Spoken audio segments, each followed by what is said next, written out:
हुसैन या हुसैन या हुसैन তোমার হুসেন যায় কারবালার ময়দান তোমার হুসেন যায় কারবালার ময়দান তোমার হুসেন যায় কারবালার ময়দান তোমার হুসেন যায় কারবালার ময়দান তোমার হুসেন যায় কারবালার ময়দান তোমার হুসেন যায় কারবালার ময়দান आखिरी सलाम लो ओहे नादान आखिरी सलाम लो ओहे नादान তোমার হুসেন যায় কারবালার ময়দান তোমার হুসেন যায় কারবালার ময়দান তোমার হুসেন যায় কারবালার ময়দান আখেরি সালাম লো ওহে নানাদান আখেরি সালাম লো ওহে নানাদান তোমার হুসেন যায় কারবালার ময়দান কারবালার ময়দানে গিয়া গলা দিব কাটায়া কারবালার ময়দানে গিয়া বাফজে পাক পানা তোরি আলি আলি আলি বাফজে পাক পানা তোরি আলি আলি আলি হোসেন হাই ইমাম হাই ইমাম হাই হোসেন হাই ইমাম হাই হোসেন হাই ইমাম হাই হোসেন হাই ইমাম হাই হোসেন হাই ইমাম হাই হোসেন হাই হোসেন হাই ইমাম হাই হোসেন হাই ইমাম হাই হোসেন ইমাম হাই ইমাম হাই হোসেন হাই হোসেন হাই ইমাম হাই ইমাম হাই হোসেন হাই ইমাম হাই হোসেন হাই হোসেন হাই ইমাম হাই ইমাম হাই হোসেন হাই হোসেন হাই ইমাম হাই হোসেন হাই ইমাম হাই ইমাম হাই হোসেন হাই হোসেন হাই ইমাম হাই ইমাম হাই হোসেন বকবক যা তরি আলি আলি ইমাম হাই ইমাম হাই হোসেন হাই হোসেন হাই ইমাম হাই ইমাম হাই হোসেন হাই ইমাম হাই হোসেন হাই ইমাম হাই হোসেন হাই হোসেন হাই ইমাম হাই ইমাম হাই হোসেন হাই হোসেন হাই ইমাম হাই ইমাম হাই হোসেন হাই হোসেন হাই ইমাম হাই ইমাম হাই হোসেন পাক পাঞ্জাব বলে আলি আলি আলি হাই হোসেন হাই ইমাম হাই ইমাম হাই হোসেন হাই হোসেন হাই ইমাম হাই হোসেন হাই ইমাম পাঞ্জাব বলে আলি আলি হ্যালো বাফজে পাক পাঞ্জাব বলে আলি হোসেন হাই ইমাম হাই হোসেন হাই হোসেন হাই ইমাম হাই ইমাম হাই হোসেন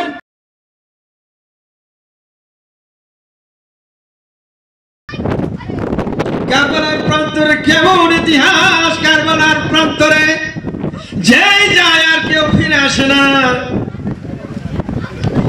ষষ্ঠীট্টু একটা ছোট্ট বাচ্চা আলিয়াসগার কারবালার প্রান্তরে যে যায় ফিরে আসে না পানি বন্ধ করে দিছে দুশমনের দলেরা পানি পাওয়া পর্যন্ত অবরোধ করে দিছে কত বড় দুশমন হইলে পানি বন্ধ করে দেয় দুশমন হলো তো পানি পানি দেয় শাহবানু ডাক দিয়ে বললেন ইমাম প্রাণের স্বামীগা আমাদের সঙ্গে না হয় দুশমনি আছে কিন্তু শিশু আলিয়াসগরের সঙ্গে তো কোনো দুশমনি নেই জান্নাত একটু পানির ব্যবস্থা করে ওর দাবি তো পরান ঠান্ডা করে আমি হযরত ইমাম হুসাইন আলিয়াসগরকে কোলে লইয়া ঘোড়ায় সওয়ার হইয়া যখন ফোরাতের পারে দাঁড়াইলেন, 12 রাইকের কিতাবের মধ্যে শুনি ঘোড়ার দুলদুলের উপরে দাঁড়াইলেন, ডাক দিয়ে বললেন, আমার জন্য কানে পানির প্রয়োজন নেই, সঙ্গী সাথীগণ এই পানি পান না করে ঘুমায় গেছে, এই পানি পান করতে পারে নাই, তারা ঘুমায় গেছে এক এক করে অনেকেই, কিন্তু শিশু আলী আসগরের জন্য একটু পানির ব্যবস্থা হবে নি। তারা পানির ব্যবস্থা না দিয়ে বলল, পানির ব্যবস্থা হবে না, যুদ্ধের জন্য তৈরি হয়ে নাও, যুদ্ধের জন্য প্রস্তুতি নাও। হযরত ইমাম হুসাইন বলেছিলেন, তখন তোমাদের এই দলের মধ্যে 6,000 হাফেজ আছে, 3,000 আছে মুফতি, এদের একজনও কি ইমানদার নেই?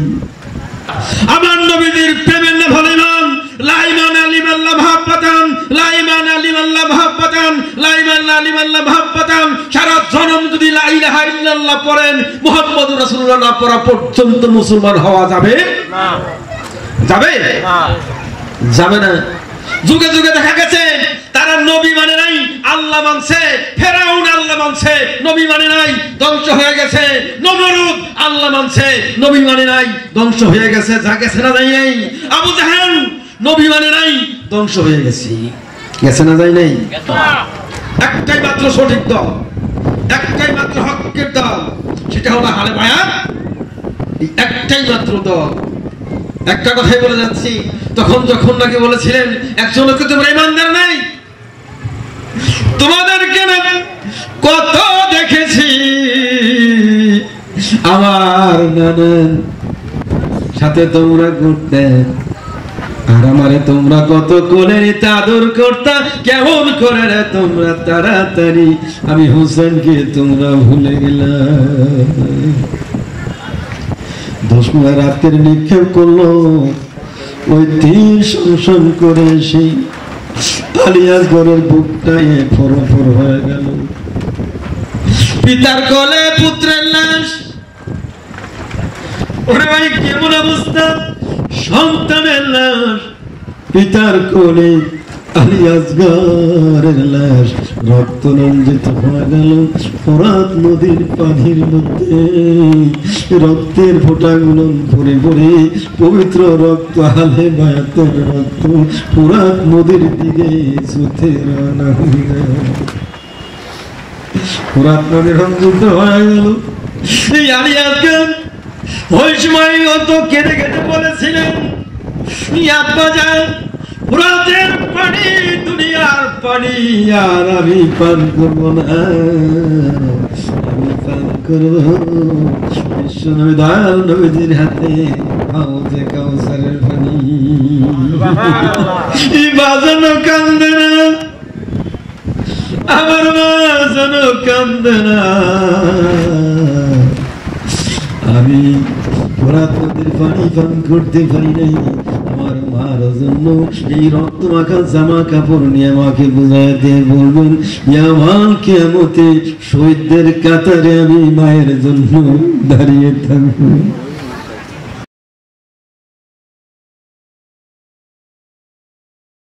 1447 হিজরি 10ই মুহররম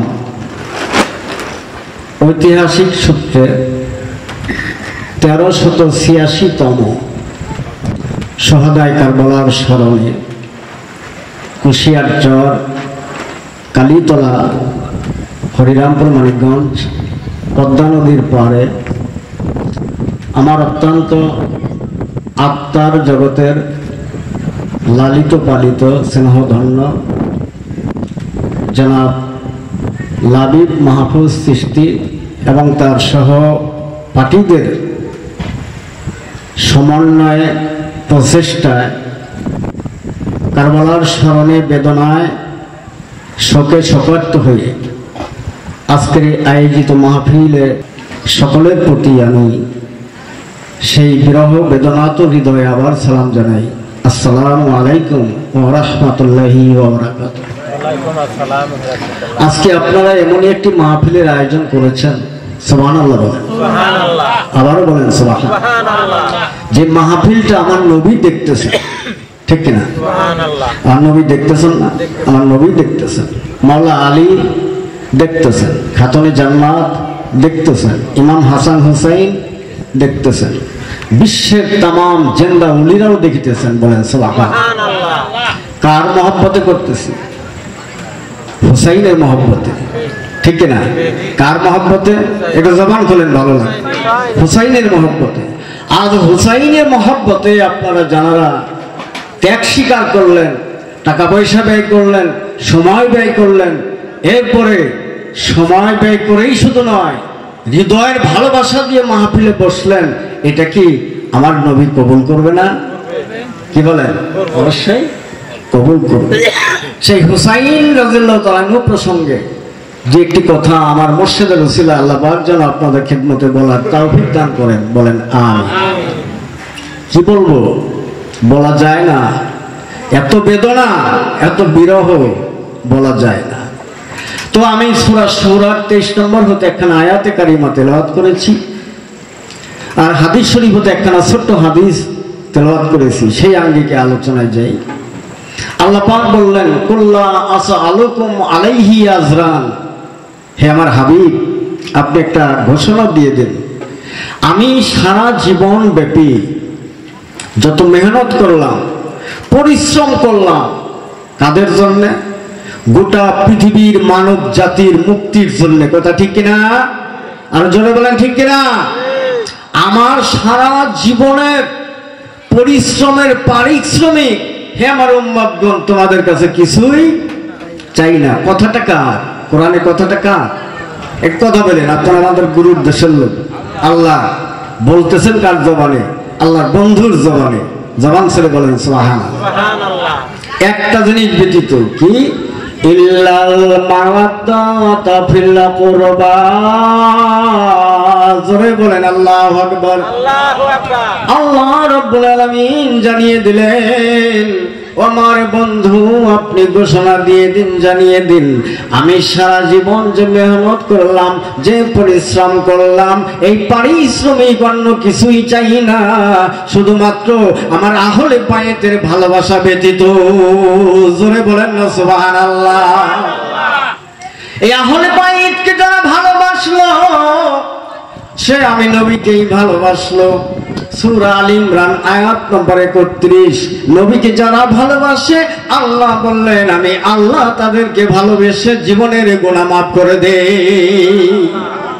আজ হুসাইনের মহব্বতে এখানে যারা আসছি, আমরা অবশ্যই এই মহব্বত নবী পর্যন্ত পৌঁছে গেল। কথা ঠিক কিনা?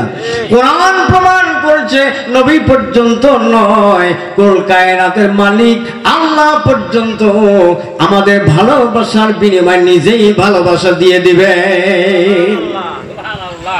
সেই ভালোবাসার মাহফিল, সেই আহলে বায়তের প্রেমের মাহফিল।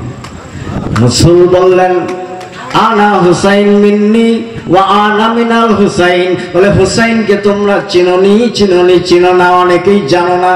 হুসাইন আমার হতে, আমি হুসাইন হতে। বলেন না সুবহানাল্লাহ। নবী হতে হুসাইন হতে পারে, কথাটা মেনে নেওয়া যায়, কিন্তু হুসাইন হতে নবী কেমন করে হয়? প্রশ্নবিদ্ধ থেকে যায়, ঠিক কিনা? হাদিস শরীফে দেখলাম, হযরত ইবনে আব্বাস রাদিয়াল্লাহু তাআলা আনহুর বর্ণনার হাদিস, ভুল হলে আল্লাহ ক্ষমা করুন। ইমাম হাসান হুসাইন দুই ভাই নবীজির খিদমতে মাঝে মাঝে হাজির হতেন। ওই দিন হাজির হয়েছেন। ইবনে আব্বাস রাদিয়াল্লাহু তাআলা আনহু বলতেছেন, ইয়া রাসূলুল্লাহ, ইয়া হাবিবাল্লাহ, আমি ভালো করে লক্ষ্য করে তাকিয়ে একটা জিনিস দেখলাম। কি জিনিস দেখেছো? বলে, আপনার দুই নাতি ভাইয়ের অবয়বের দিকে, এই বডির দিকে, শরীরের দিকে তাকিয়ে দেখলাম, সিনা মোবারক থেকে উপরের অংশ ইমাম হাসানকে দেখতে আপনার মতো দেখা যায়, এবং সিনা মোবারক হতে নিচের অংশ ইমাম হুসাইনের নিচের অংশ আপনার মতো দেখা যায়। নবীজি বললেন, ও আব্বা শুনে রাখো, ইমাম হাসান হুসাইন দুইজন মিলে আমি একজন হইলাম রাহমাতাল লিল আলামিন। লা ইলাহা ইল্লাল্লাহ। জোরে অনেকে নিয়ে বিনিয়ে এই ইয়াজিদকে ভালো বানানোর চেষ্টা করে, ঠিক কিনা? কয়েকজন নামাজ পড়ে, কোরআন পড়ে, কোরআনের ব্যাখ্যা জানে, রাত্রে তাহাজ্জুদ নামাজ পড়ে। তথাকথিত বাংলাদেশের কিছু পিসাবরা ওই ফতোয়া দিচ্ছে যে ইয়াজিদ রহমাতুল্লাহ, বলেন না নাউজুবিল্লাহ। আমি একজনের কলার ধরেছিলাম, ইয়াজিদ যদি রহমাতুল্লাহ হয় তাহলে হুসাইনকে কি বলা যাবে, লকবটা দিয়ে যাও। হুজুর রাগ করছে? হ্যাঁ অবশ্যই রাগ করবো। ইয়াজিদ রহমাতুল্লাহ নয়, ইয়াজিদ হলো লানাতুল্লাহ, ঠিক না? আমি বলেছি, ইউটিউবে ছেড়ে দিয়েছি, ইয়াজিদকে যারা ভালোবাসে দুধ দিয়ে গোসল করায় ইয়াজিদের পক্ষে কথা বলে। আমি প্রশ্ন ছেড়ে দিয়েছি, এতই ভালোবাসেন তবে নিজের পোলার নাম ইয়াজিদ রাখেন না কেন? ভাইরা বাবারা, এই হুসাইনকে চিনি না। হাদিস শরীফের মধ্যে আছে, মসজিদে নববীর মধ্যে বড় বেদনার কথা। আমার হুজুর সাল্লাল্লাহু আলাইহি ওয়াসাল্লাম বসে আছেন, ইন্ডিপেন্ডেন্ট দুইজন সন্তান আসলো। একজন হলো আমার নবীজির শেষ ছেলে ইব্রাহিম। ইব্রাহিমের বয়স একটু বেশি হয়ে সে ইন্তেকাল করেছে। আর তিনজন সন্তান তৈয়ব, তাহের, আবুল কাসেম মায়ের কোলের থেকে বিদায় হয়েছে। ইব্রাহিম এসে 4 থেকে 4.5 বছর বয়স আমার নবীজির উরুর উপরে বসেছেন। সঙ্গে সঙ্গে ইমাম হুসাইন রাদিয়াল্লাহু তাআলা আনহু এসে আমার নবীজির আরেক উরুর উপরে বসে পড়েছে।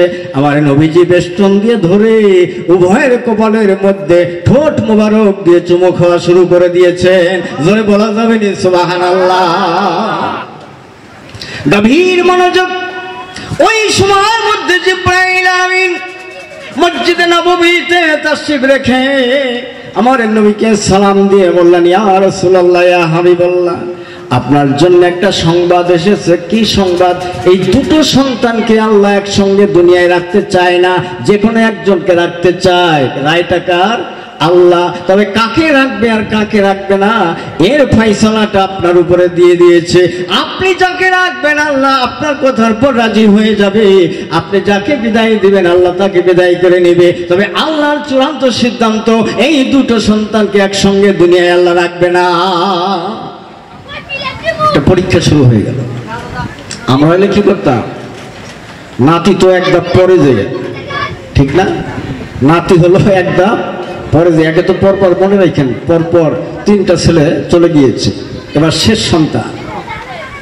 আল্লাহর হাবিব ডান হাত মোবারক উঁচু করিয়া হুসাইন রাদিয়াল্লাহু তাআলা আনহুকে আঁকড়িয়ে ধরে বললেন, জিবরাইল, আমি হুসাইনকে রেখে দিলাম। আমি হুসাইনকে রেখে দিলাম। তাফসীর পড়তে গিয়ে, হাদিসের ব্যাখ্যা পড়তে গিয়ে বড় হয়ে গেলাম, মানে ইমোশনাল হয়ে গেলাম। জিবরাইল ফেরেশতা কান্না জুড়ে দিলেন, ইয়া রাসূলুল্লাহ, ইয়া হাবিবাল্লাহ, কেমন কথা হলো? আপনার 3টি ছেলে চলে গিয়েছে, বয়স হয় নাই, এই ছেলেটা একটু বড় হয়েছে, এটা আপনার বংশ পরিক্রমা হবে। আপনি আপনার ছেলেকে বাদ দিয়ে কেন নাতিকে আদর করে কাছে রাখলেন?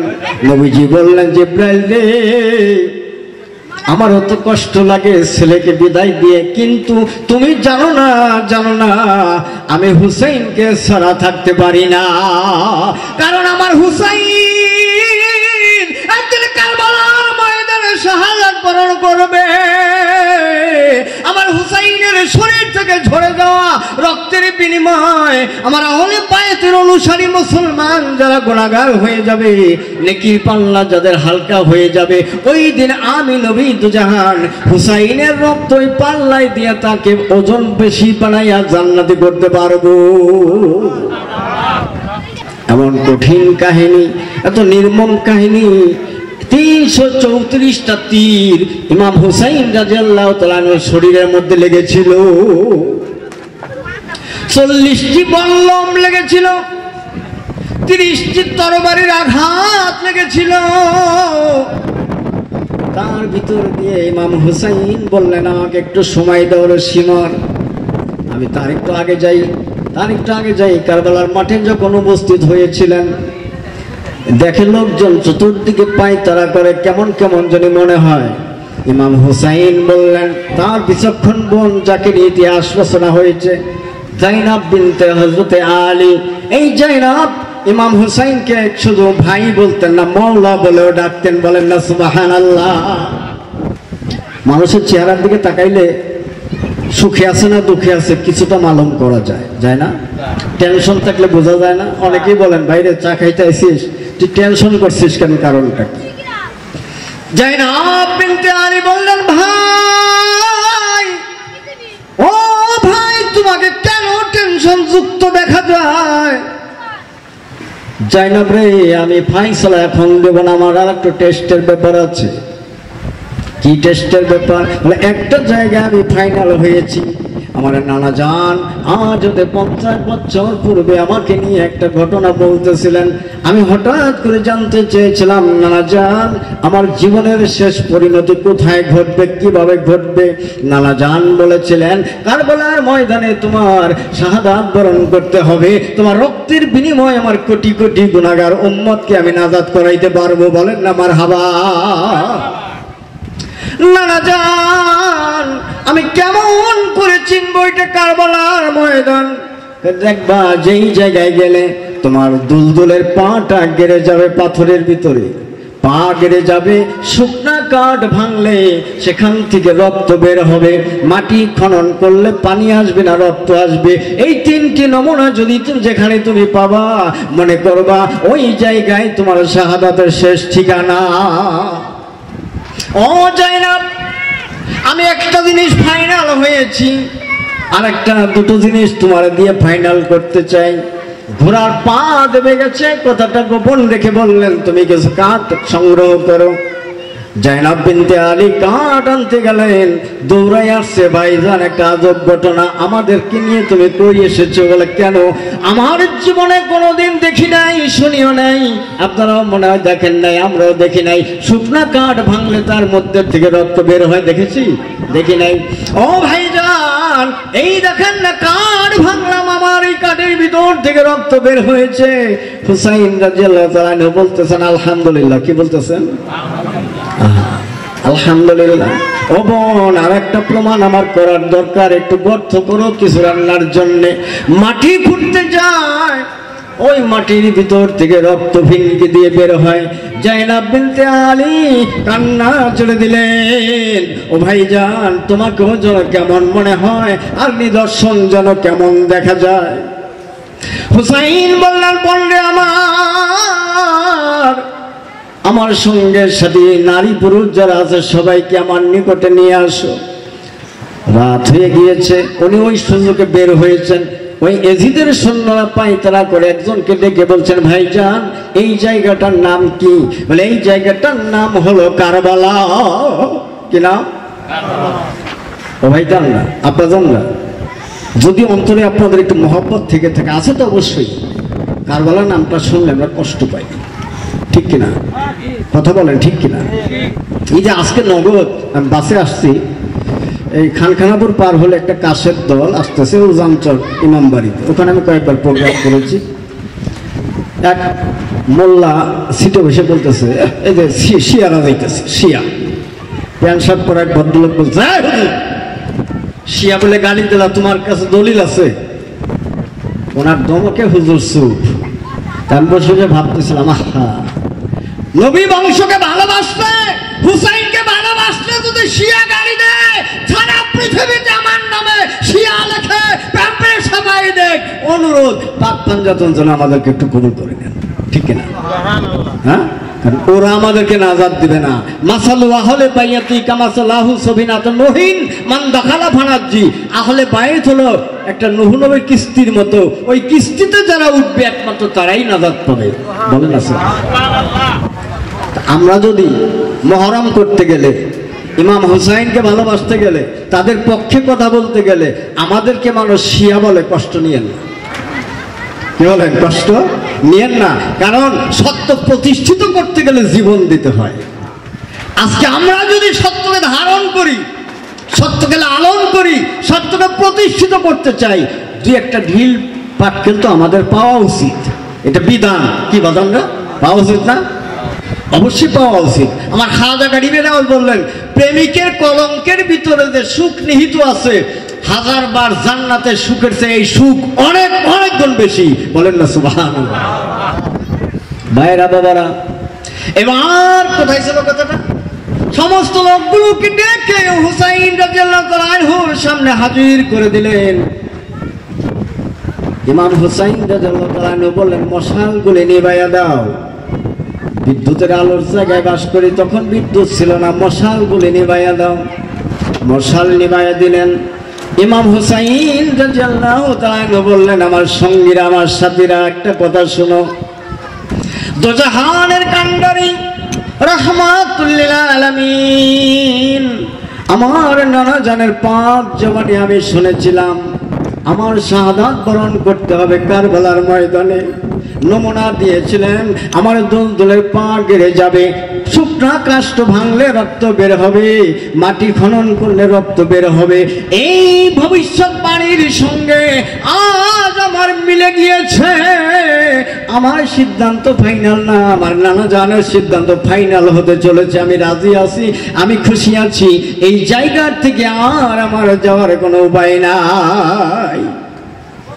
আমি তোমাদের ব্যাপারে এইরকম শিওর হতে পারি নাই, আমারটা আমি জেনেছি। আমি জানি তোমরা আমাকে ভালোবাসো, আমাকে মহব্বত করো, আমি জানি। কিন্তু ওরা তো তোমাদের রক্তের পিপাসু না, এজিদ আমার রক্তের পিপাসু হয়ে আছে, তাই তো সৈন্য পাঠিয়েছে। আমাকে রেখে আমি হুকুম দিয়ে দিলাম, নির্দেশ দিয়ে দিলাম, রাতের অন্ধকারে তোমরা যেভাবে পারো, যেই পথে পারো রে, মদিনায় ফিরে যাও। মদিনায় গিয়ে আমার নানা জানকে আমার আখিরি সালাম জানিয়ে দিয়ে বলো, আমি হুসাইন আর মদিনায় আসতে পারলাম না। একটা লোক কথা বলছে না, নাড়াচড়া দিচ্ছে না। কিছুক্ষণ পর কান্নার সুর ভেসে আসতেছে, এমন কান্না, কানতে কানতে ওই তাবুর ভিতরে গড়াগড়ি যায়। আর বললেন, ইয়া ইমাম হুসাইন, ইয়া আকা, ইয়া মাওলা, আপনার ব্যাপারে আপনি ফাইনাল জেনেছেন না, আমাদের ব্যাপারেও ফাইনাল দিয়ে দিলাম। আপনার যদি শাহাদাত বরণ করতে হয়, তার পূর্বে আমাদের শহীদ হয়ে যাবে। জোরে বলেন না সুবহানাল্লাহ। আমাদের দেহে প্রাণ থাকাকালীন আপনাকে আমরা যুদ্ধের ময়দানে যেতে দেব না। আজ রাতে আপনাকে একা রেখে আমরা যদি পালিয়ে যাই, হাসরের ময়দানে আমার নবীর সামনে দাঁড়িয়ে কেমন মুখ দেখাবো? আমার নবী যদি জিজ্ঞাসা আমার হুসাইনকে একা রেখে আসলে কারণটা কি, আর কোনো উত্তর থাকবে না। কারণ মিজানের পাল্লায় থাকবে নবীজি, পলসরতের ঘাটে থাকবেন মওলা আলী, আর নারীদের জান্নাতের সর্দারিনী হবেন খাতুনে জান্নাত, আর সমস্ত পুরুষ জান্নাতীদের সর্দার হবে ইমাম হাসান হুসাইন। আপনাদের রেখে আমরা পালাবো কোথায়? ও ভাই, কতক্ষণ থাকবো পৃথিবীতে জানি না, ঠিক কিনা? যেতে হবে না, যেতে হবে না। কি নিয়ে যাব?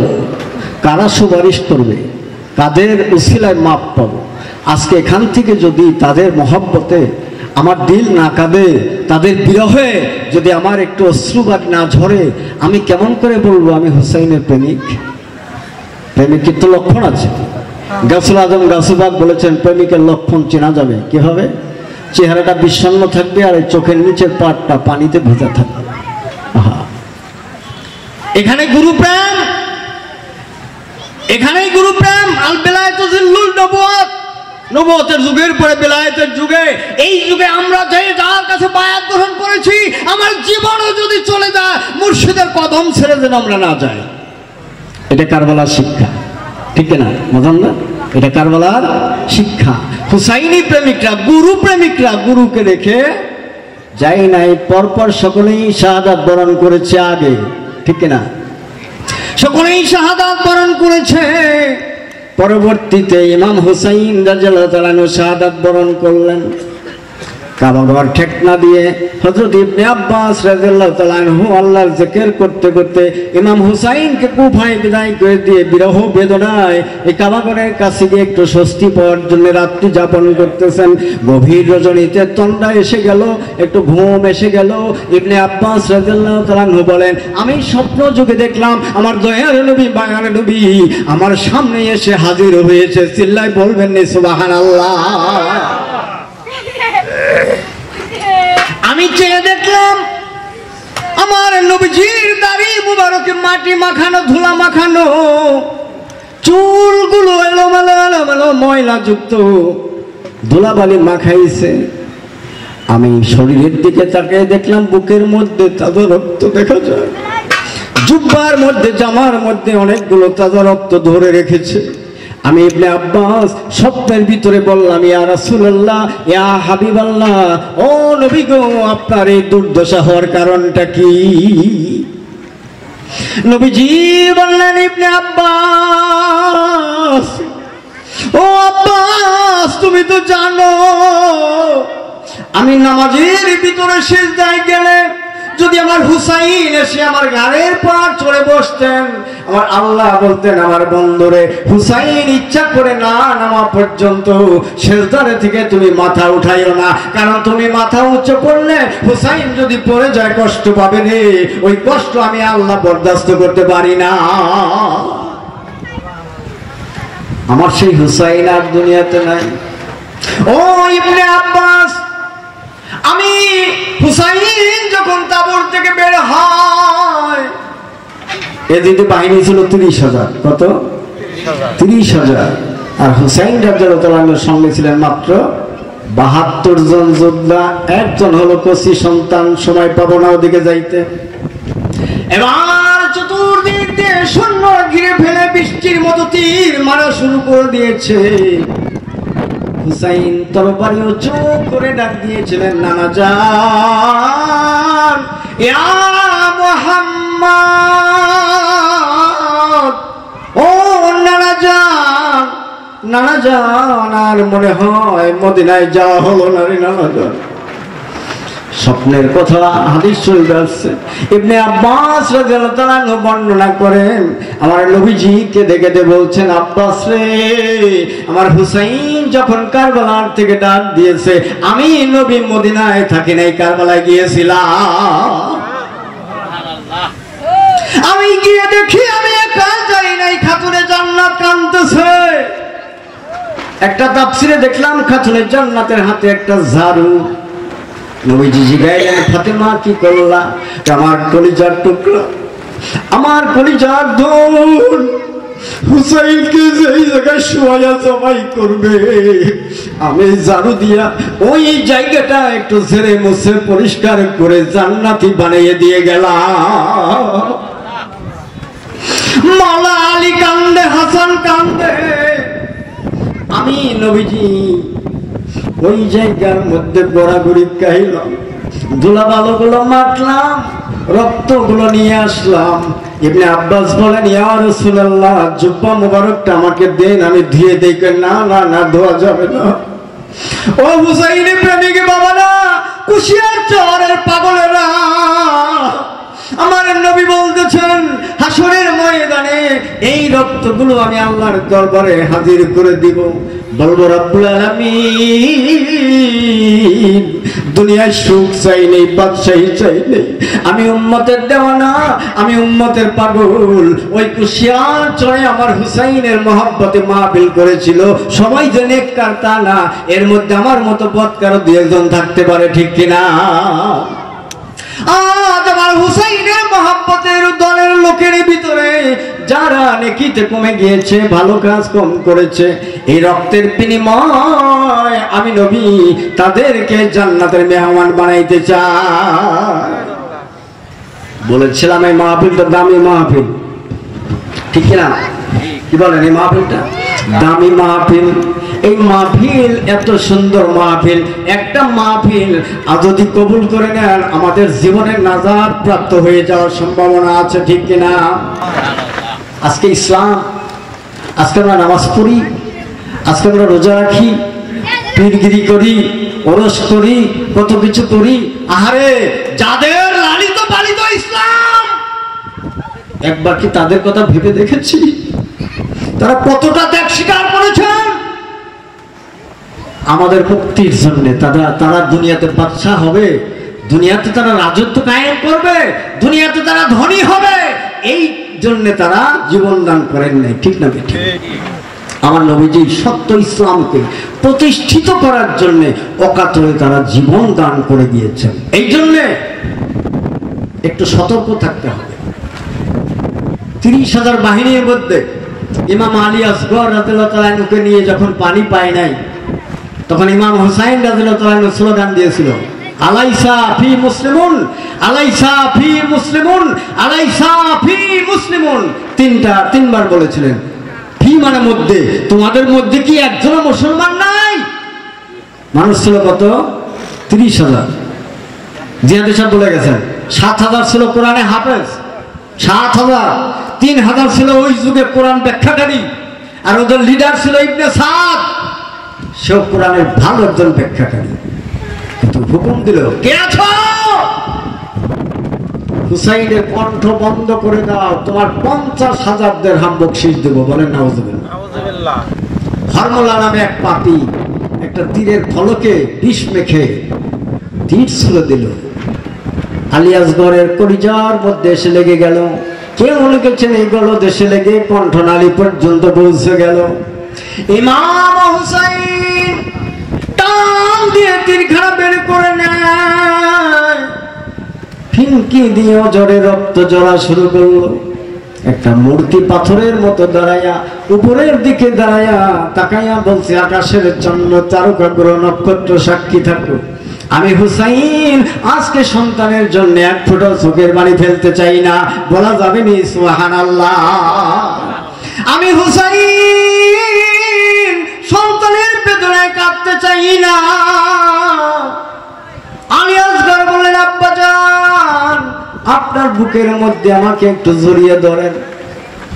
ইমাম হুসাইন বলল, ও আলী আসগর, তুমি শিশু সন্তান, আমার এই অযোগ্য পিতার বুকের মধ্যে তুমি কি খুঁজে পেলে? তোমাকে পানি পান করাতে এনে আমি তোমাকে বিষাক্ত তীর লাগিয়ে দুনিয়ার থেকে সরিয়ে দিচ্ছি। আমার বুকের মধ্যে তুমি কি পেয়েছ? আলী আসগর বলেন, আব্বাজান আপনার বুকের মধ্যে আমি আমার দয়াল নবীজির ঘিরান খুঁজে পাই। কারণ নবীজির বুক মুবারকের উপরে ইমাম হাসান ইমাম হুসাইন অসংখ্যবার শুয়েছিলেন। ঠিক না বেটি? আমি ঘিরান খুঁজে পাই। এবার রক্তমাখা অবস্থায় হাত তুললেন। দেখেন কার মাহফিল করছেন? কারবালার প্রান্তরে মৃত সন্তানের রক্ত, মৃত সন্তান বুকে নিয়ে হাত তুলছে। আল্লাহ, আমি রাহমাতাল লিল আলামিনের নাতি ইমাম হুসাইন এই মৃত সন্তান কোলে করে আমার নানার উম্মতের জন্য হাত উঠাইলাম। আমার নানা জানের উম্মতের গুনাহ মাফ করে দিও। আমার নানা জানকে যারা ভালোবাসে তাদেরকে তুমি মাফ করে দিও। শেষ বিদায় লগ্নে আমাদের জন্য কাঁদে, সন্তান হারাইয়া আমাদের জন্য কাঁদে, সম্পদ হারাইয়া আমাদের জন্য কাঁদে, জীবনের সর্বস্ব বিলাই দিয়ে আমাদের জন্য কাঁদে। আরে আমরা এত বড় মূর্খ, আমরা এত বড় নাদান, আমরা তাদের জন্য একটু কাঁদার সুযোগ পাই না। এই মাস মোমেন আর মুনাফিক চিহ্নিত করে দেয়। ঠিক কিনা? আপনারা জ্ঞানী লোক প্রমাণ পাবেন। একটা হাদিস বলি, ইয়ালি ইয়ালি ইয়ালি, একজন মুসলমান দেখলে মনোযোগী করেন, মুসলমান আসসালামু আলাইকুম বলে তার সামনে বলবেন ইয়া আলী ইয়া আলী ইয়া আলী, 3 বার বলবেন। বলার পরে ওই লোকটা যদি বেজার হয়, মুখ ঘুরে নিয়ে যায়, তাহলে হাদিস বলছে, আমি মুফাজ্জল বলছি না, লাবিব বলছে না, হাদিস বলছে ওই ব্যক্তি মুনাফিক। ওই ব্যক্তি কি? জোরে বলুন, ওই ব্যক্তি কি? মুনাফিক। ইন কুনতুম তুহিব্বুনাল্লাহ ফাত্তাবিউনি, এই দলিল সূরা আলে ইমরান 31 নম্বর আয়াত। তা আমার নবী কাঁদে, আমার নবী বেদনায় গড়াগড়ি যায়, ফাতেমা তো জোহরা কাঁদে, মাওলা আলী কাঁদে, ইমাম হাসান কাঁদে, तमाम সৃষ্টিকুল কাঁদে। আর বেদ্যভেদ দলের আজকে বড় ফজিলতের রাত। তার অর্থাৎ আমাদের ঈমান যাতে ওই দিকে না যায়, এই ঈমান কেনার জন্য ইহুদি নাসারাদের কতগুলো রিপ্রেজেন্টেটিভ, বাংলায় বলে দালাল, এরা খোঁজ দিয়ে দেখবেন এরা কিন্তু মাথা বিক্রি করে দেওয়া লোক, ঠিক কিনা?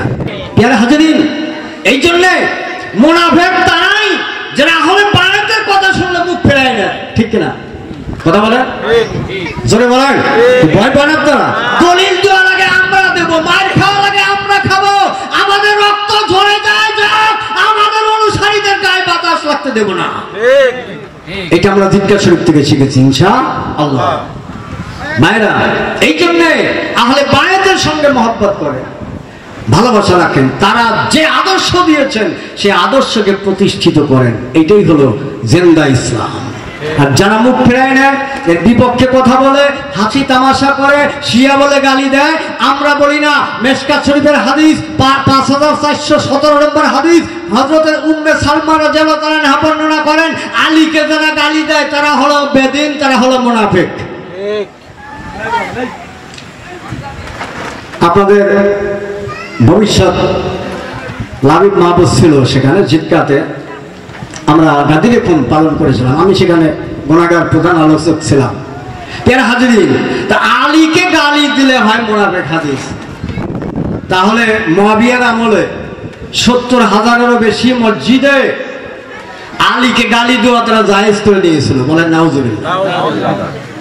যে ইমাম সাহেব খুতবায় দাঁড়িয়ে দ্বিতীয় খুতবায় আলীকে গালি দেয় না, হয়তো তার চাকরি থাকে না, নাহলে গর্দান থাকে না।